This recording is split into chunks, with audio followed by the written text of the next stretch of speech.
all protocols observed, but I must acknowledge the President of Prison Fellowship, TNT, Pastor Parks, also the Commissioner of Prison, Mr. Ramuta, one of the Deputy Commissioner of Prisons, Mr. Karaspi, also another Deputy Commissioner of Prison, Mr. Bruce as well.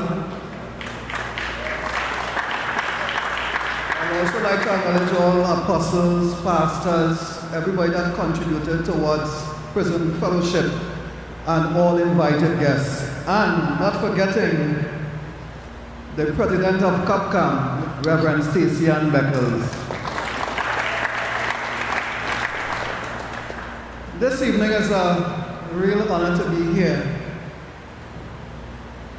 When I was listening to the first person that spoke, it took me back to the 6th of August, 1997. You see, in that time, I was going in and out of prison, spending time in the remand yard. Also was winning court cases, never got a conviction.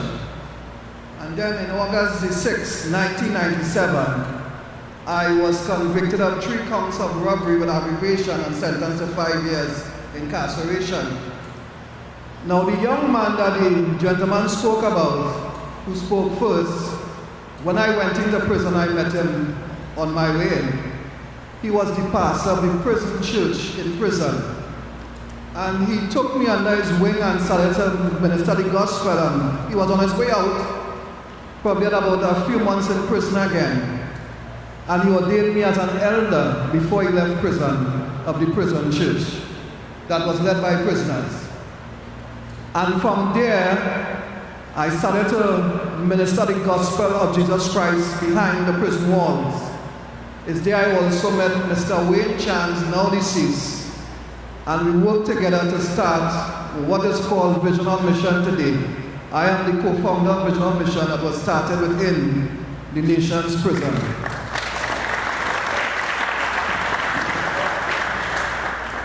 I know that I don't have much time, but after serving time in prison, it wasn't easy. And I will say it boldly, because there were prison officers that was non-rehabilitation. So when we would have services, there were officers that would run in the service with their baton and shells. Sometimes when we tried to preach the gospel, we were put in our cell. And God always had a prison officer on batch who would give us favor. So when we were put in our cell, another officer would come and take us out and say, go and preach in the cell block. Go and preach in the infirmary. Go and preach in the exercise yard. But we always had somebody that God would send to allow us to minister the gospel in prison. You know, when I came into prison, you know, there's a scripture in the book of Philemon that talks about a prisoner by the name of Onesimus. He was a prisoner. But when he went into prison, he met Paul, and I want to say that there are many Pauls in prison right now. He met a man by the name of Paul who ministered to him.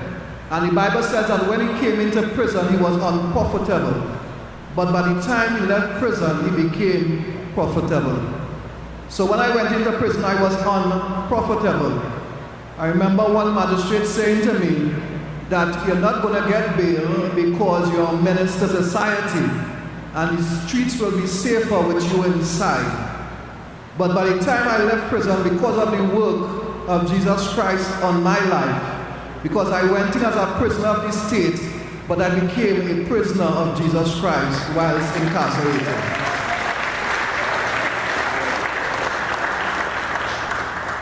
Now, whilst in prison, the first time I met Pastor Parks was whilst being incarcerated for that 5-year sentence. And some of the pictures that I saw on the screen with hampers and so forth, I remember him going to my family, was on the outside, because I was incarcerated, they had no means of income, and he would provide support to my family. I don't know if it was prison fellowship at the time, it was just Pastor Parks taking money from out of his pocket and doing it. But he supported my family on the outside and also supported us on the inside, and I'm grateful for that, Pastor Parks.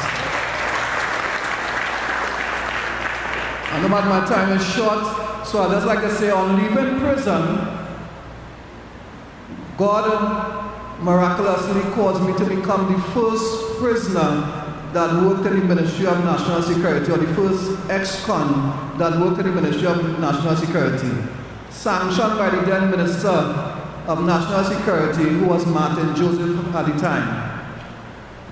The PS didn't want to do it, the officers in charge of the program didn't want to do it, but God touched the heart of the Minister of National Security and he said, "Here what? I'm going to hire you." So the same ministry where I was incarcerated under through the prison service, and the same ministry where the police used to chase me and beat me and put me in prison, I came and now started to work under the Ministry of National Security. And that was God. But it didn't end there. Presently, I'm in charge of a program within the Ministry of National Security, again an ex-post for an ex-convict, being in charge of a program or a unit under the Ministry of National Security. One of my co-workers here, Ms. Stacey Ann Beckles. So this is what God can do with somebody who is willing to give their life for Jesus, who is willing to repent, who is willing to turn away from their sins, who is willing to accept the persons like prison fellowship and all the different initiatives that is provided in the prison, that their lives could be turned around.